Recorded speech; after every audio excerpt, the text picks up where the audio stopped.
او دا غلط فهمي لري کوي چې بعضې خلکو کې دا غلط فهمي ده چې هغوی ګناهونه کوي او ورسره غیبت هم کوي، چغلي هم کوي، دروغ هم هر څه وایي، او یا په ضمن کې وایي چې هلکه زه راشه زه به صدقه وکړم او خیرات به وکړم او ځان له پټه توبه وباسي، دا توبې نه قبلېږي.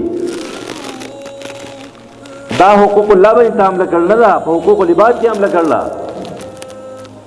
حقوق العباد الله تعالی نه معاف کوي. 3 دیوان دي، 3 دفتر دي. نبی علیہ السلام فرمایي د الله سره یو دفتر هغه دی چې پای کې الله تعالی انسان د سر نه معاف کوي، هغه ته دفتر د بغاوت وي، هغه ته دفتر د شرک وي، انه معاف کیږي. او کفرت کې شرک چاته معاف کېدل نو ابراهیم علیہ السلام په سفارش باندې با خپل پلار آزر ته معاف کړی او که شرط معاف کېدل نبی علیہ السلام ابو طالب صاحب چې دی هغه په الله تعالی باندې معاف کړی نه معاف کو، شرک نه معاف کیږي. دې دیوان او دفتر د چاوي د بغاوت وي. او دویم نمبر دفتر چې دی هغه د حقوق الله دی. او حقوق الله کې کوتاهي وشي نو لمن شاء د چا لپاره چې الله وغواړي هغه ته معاف کوي.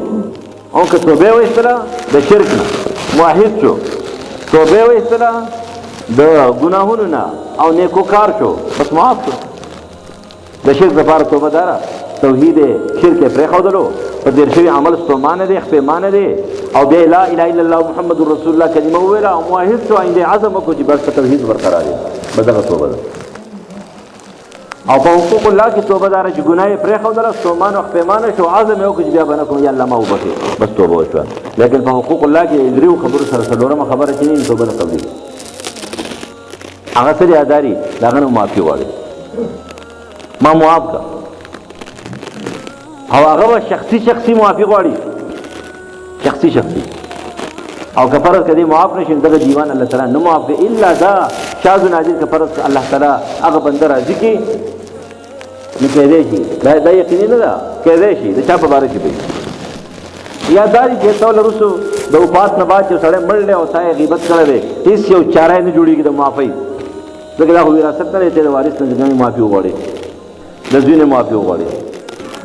نو دا کېدلی شي ټول استغفار کوي، یا الله ویې بخښي، یا الله ویې بخښي، یا الله ویې بخښي، معاف یې کړي. بس دا خپل ځان سره دعا کړي که نه هغه د استغفار کوي.